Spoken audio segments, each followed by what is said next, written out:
Muito bem, propagadores, estamos aqui essa tarde fazendo uma entrevista, eu e o Japinha, o nosso querido pastor Ezequias Gomes, que tão prontamente atendeu o nosso convite. Pastor, primeiramente eu queria agradecer em nome de nós, propagadores, e todos os propagadores que estão ali do outro lado da tela, o pessoal conhecer um pouco mais a trajetória do pastor Ezequias, também os projetos dele, engajado aí na temática escatológica, que hoje ele é uma referência para nós, enquanto igreja pentecostais, e todos os amantes aí da Bíblia.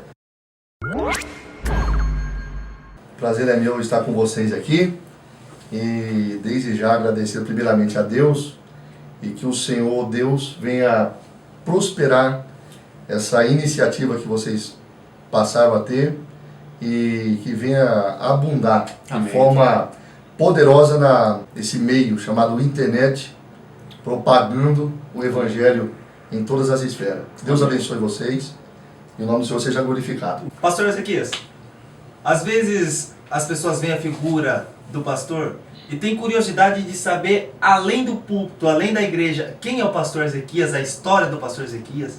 Fala um pouquinho pra gente. Pastor Ezequias no púlpito, existe assim às vezes um distanciamento, tá? Até enquanto as pessoas não se aproximam. Porque na concepção das pessoas, você pregar o Apocalipse, é evidente que é um assunto muito palpitante, uma temática muito forte, onde trata arrebatamento da igreja, grande tribulação, juízo final, e transmite o que não é uma verdade, transmite para quem está ali ouvindo que você seja uma pessoa diferenciada das demais, o que não é isso. Então Ezequias Gomes no púlpito, ele está ali como na qualidade de um profeta, né? Você age ali como um leão, mas no meio do povo você é cordeiro do mesmo jeito. Um amigo, gosto muito de brincar. Então a concepção, a mente das pessoas justamente é essa, né? Às vezes alguém pergunta para minha esposa, nossa, será que, como é que faz para a gente se aproximar? Fulano queria ter um pouco mais de amizade. Então existe aquela barreira por causa do assunto. E até é natural isso aí, tá? Imagine você ver um camarada pregando, chegando aí num púlpito hoje como João Batista. Tá? João Batista não poderia... Mas tirando o grilinho do lado, o grilo e comendo... Então é o tipo do camarada que você iria até ter um pouco de temor e chamar ele para comer um cachorro quente depois do culto. Brincar, uma diversão, enfim, as coisas corriqueiras do dia a dia, da nossa geração. Mas independente do assunto que nós tratamos, não existe barreira alguma. Pelo contrário, tá?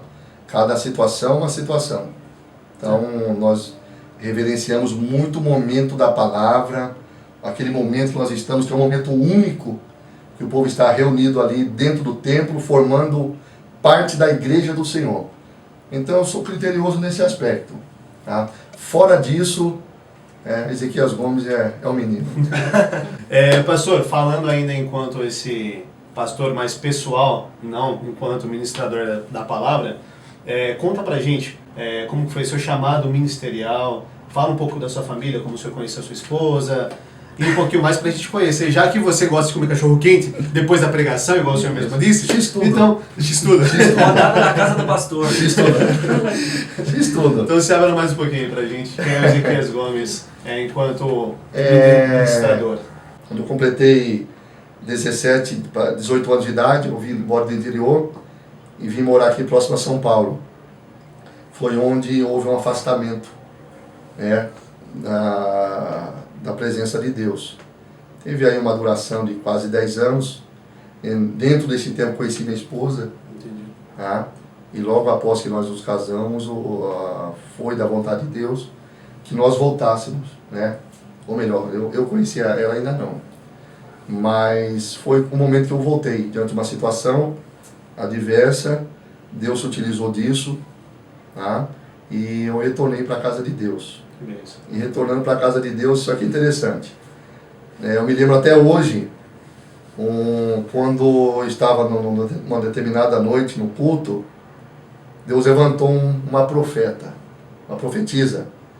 E ela veio naquele estilo pentecostal mesmo, marchando. Marchando, eu falei, meu Deus, me ajuda aí.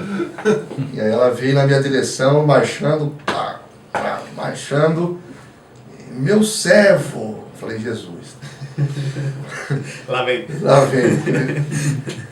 Por que você atrasou a obra, minha obra, na tua vida? Nossa. É como se aquela mulher conhecesse a minha história. Sim. E deu até os anos. São 10 anos. Indiscutivelmente Deus falando. Indiscutivelmente. São 10 anos. Agora você vai ter que passar todo o processo que não precisaria passar agora. Rapaz. De uma vez só.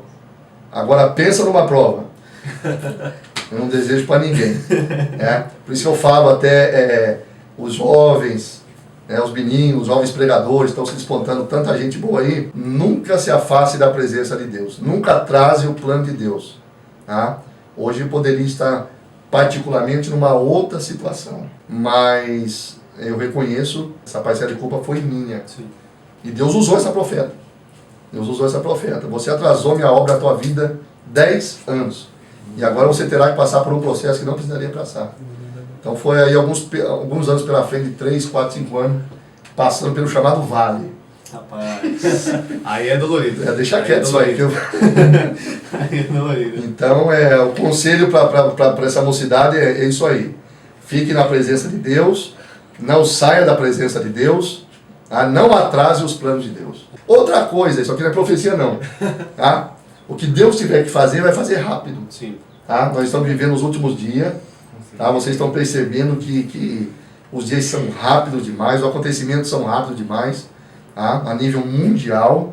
O que Deus tiver de fazer, Ele vai fazer. Eu até quero citar uma passagem ali de Deus falando com Jeremias, quando diz para ele olhar a amendoeira. O que é que tu vê? Eu vejo uma vara de amendoeira. Então a amendoeira, ela dá a flor antes do tempo. Então Deus estava querendo dizer o que para Jeremias? Eu tenho pressa em você. Eu tenho pressa. Então eu quero dizer para você, Deus tem pressa no teu ministério. Amém. O senhor tem interesse na escatologia, e sabendo que a escatologia é a doutrina das últimas coisas, é um estudo sobre os últimos acontecimentos. De onde surgiu esse interesse do senhor na escatologia? Quando eu tinha 12 anos de idade, eu me lembro que nessa fase minha da adolescência, porque a mensagem da vinda de Cristo, hoje ela se tornou uma raridade. São poucas pessoas falando do assunto. Mas a nossa época, não é que eu sou velho não, viu gente? 35. Não tem idade de dinossauro não.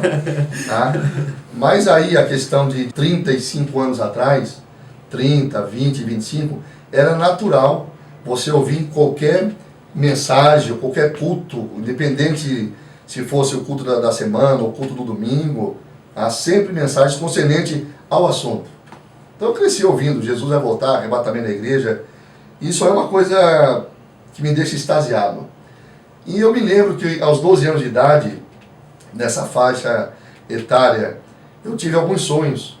Eu acordava de madrugada, apavorado, Jesus tinha voltado, via sinais do céu, e eu não entendia aquilo, Eu levantava pela manhã e contava aquilo para meus avós, e o tempo passou, e você sabe que às vezes nós nos esquecemos. Muito embora Deus nunca tenha se utilizado de um outro meio, tal como profecias, para se dirigir a mim na questão desse ministério.